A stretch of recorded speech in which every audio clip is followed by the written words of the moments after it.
সূরা বাকারার 2 নাম্বার পারা সূরা বাকারার 155 নাম্বার আয়াতের মধ্যে আল্লাহ রাব্বুল আলামিন বলেন, ওয়ালা নাবলুওয়ান্নাকুম বিশাইইম মিনাল খাউফি ওয়াল জু'i ওয়া নাকসিম মিনাল আমওয়ালি ওয়াল আনফুসি ওয়াস সামারাত ওয়া বাশশিরিস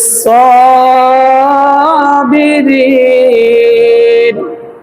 আল্লাহ রাব্বুল আলামিন বলে, ওরে দুনিয়ার মুমিন মুসলমান, আমি আল্লাহ রাব্বুল আলামিন তোমাদেরকে 5টা জিনিস দিয়ে পরীক্ষা করব, 3 ভাবে পরীক্ষা করব। 5টি পরীক্ষার মধ্যে 5টি জিনিস দিয়ে পরীক্ষা করব। সর্বপ্রথম হলো বিষয় মিনাল খাউফ, কিছু ভয় ভীতি দিয়ে আমি তোমাদেরকে পরীক্ষা করব। কাফের বেদিন তোমার উপর জুলুম অত্যাচার করবে, অন্যায় অবিচার করবে, তোমাকে আল্লাহর হুকুম মানতে বাধা দিবে, মানলে তোমার উপর অত্যাচার করবে। এই ভয় ভীতি আমি তোমাদেরকে দেব। এই ভয় ভীতি দিয়ে 1 নাম্বার পরীক্ষা আমি আল্লাহ তাআলা করব।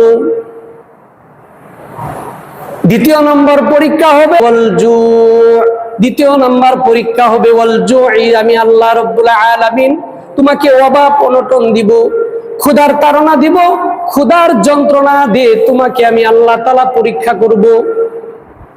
তৃতীয় নম্বর হলো ওয়ানাকসিম মিনাল আমওয়াল, আল্লাহ রাব্বুল আলামিন বলে, বান্দা তোমার অর্থ সম্পদ আমি আল্লাহ প্রদত্ত নিয়ামত, আমি আল্লাহ তোমাকে অর্থ সম্পদ দিব, অনেক টাকা পয়সার মালিক বানায়া দিব। আবার হঠাৎ করে দেখবা তোমাকে বিপদ মুসিবত দিয়ে আমি আল্লাহ তাআলা তোমার সম্পদগুলো নষ্ট করে দিব। চতুর্থ নাম্বার পরীক্ষা হবে ওয়ানাকসিম মিনাল আমওয়াল, তুমি যে ফুল ফসল করো, তুমি যে শাক সবজি করো, তুমি যে এই উৎপাদিত ফসল জমি থেকে তুমি উৎপাদন করো, এই উৎপাদিত ফুল ফসল আমি নষ্ট করে দিব। তোমার ব্যাংক ব্যালেন্স আমি নষ্ট করে দিব, মিল ফ্যাক্টরি কল কারখানা আমি আল্লাহ তাআলা তোমার নষ্ট করে দিব। নষ্ট করে দিয়ে আমি দেখব তুমি আমি এই নষ্ট করার কারণে কি তুমি মাওলার প্রতি খুশি আছো না বেজার হয়ে গিয়েছো। 5 নাম্বার পরীক্ষা হলো ওয়াল আনফুসি, আমি আল্লাহ তাআলা তোমাদের জানের মধ্যে পরীক্ষা করব।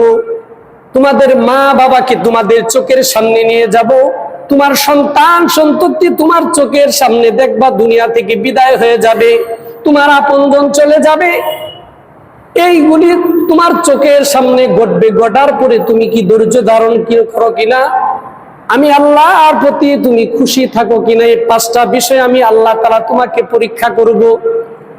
1 নাম্বার পরীক্ষা হলো তোমাকে ভয় ভীতি দিয়ে পরীক্ষা করব। দ্বিতীয় নাম্বার পরীক্ষা হলো আমি আল্লাহ তাআলা তোমাকে কিছু ক্ষুধার যন্ত্রণা দিব বা অনটন দিব। তৃতীয় নাম্বার পরীক্ষা হলো তোমার অর্থ সম্পদ নষ্ট করে দিব। চতুর্থ নাম্বার পরীক্ষা হলো আমি তোমার জানের ক্ষতি করব। 5ম নাম্বার পরীক্ষা হলো তোমার ফুল ফসল জমানো সম্পদগুলো আমি নষ্ট করে দেব।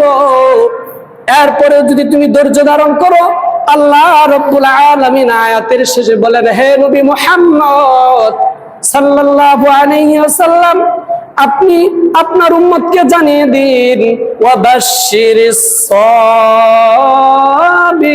সাবিরিন, যারা এই 5টি বিপদে মুসিবতে পড়ে 5টি পরীক্ষায় উত্তীর্ণ হয়ে যারা ধৈর্য ধারণ করে সফলতা অর্জন করতে পারে, আমি আল্লাহ ওই সমস্ত উম্মতদেরকে আপনি জানিয়ে দিন তাদের জন্য রয়েছে কিয়ামতের ময়দানে উত্তম সুসংবাদ।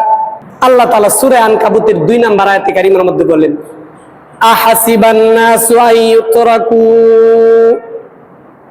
আইয়াকুলু আমান্না ওয়া হুম লা ইফতানুন। আল্লাহ রাব্বুল আলামিন বলে, মানুষ কি মনে করেছে যে আমি আল্লাহ তাদেরকে এমনিতে ছেড়ে দিব? তারা বলবে আমরা আল্লাহর উপর ঈমান আনয়ন করেছি, রাসূলের উপর ঈমান আনয়ন করেছি, বিশ্বাস স্থাপন করেছি, তাদের এই কথার উপর আমি ছেড়ে দিব না। আমি অবশ্যই আমি আল্লাহ বান্দাদেরকে আমি বিভিন্ন ভাবে তাদেরকে আমি পরীক্ষা করে নিব। পরীক্ষা করবে আল্লাহ তাআলা।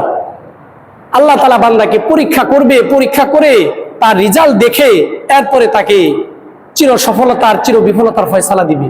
আবার 29 নম্বর পারা সূরা মুলকের 2 নম্বর আয়াতের মধ্যে আল্লাহ রাব্বুল আলামিন বলেন, আল্লাযী খালাকাল মাউতা ওয়াল হায়াতা লিয়াবলুয়াকুম আইয়ুকুম আহসানু আমালা ওয়া হুয়াল আজিজুল গফুর। আল্লাহ রাব্বুল আলামিন বলে, আল্লাযী খালাকাল মাউতা ওয়াল হায়াতা, আমি আল্লাহ মানুষকে জীবন দান করি, আবার কিছুদিন পরে তাকে মৃত্যু দান করি। মানুষকে যদি মৃত্যু দান করতে হয়, জীবনের পিছনে লক্ষ্যবস্তু কি? আল্লাহ তাআলা দুনিয়াতে প্রেরণ করার পিছনে উদ্দেশ্য কি? আল্লাহ রাব্বুল আলামিন বলে, আমি আল্লাহ তাআলা তোমাকে জীবন দান করেছি, কিছুদিন পরে আবার সুনির্দিষ্ট সময়ে তোমাকে মৃত্যু দান করব। কেন জানো? আমি আল্লাহ তাআলা লিয়াবলুয়াকুম আইয়ুকুম আহসানু আমালা, তোমাদের মধ্যে আমলের দিক থেকে কে শ্রেষ্ঠ, আমলের দিক থেকে কে সবচেয়ে ভালো, কার আমল সবচেয়ে সুন্দর, এইটাকে পরীক্ষা করার জন্য আমি আল্লাহ রাব্বুল আলামিন তোমাকে দুনিয়ার জীবনে প্রেরণ করেছি, আবার মৃত্যুদান করব, যাতে করে তোমাদের আমলের ফলাফল দিয়ে তোমাদেরকে চির সফলতা দিতে পারি।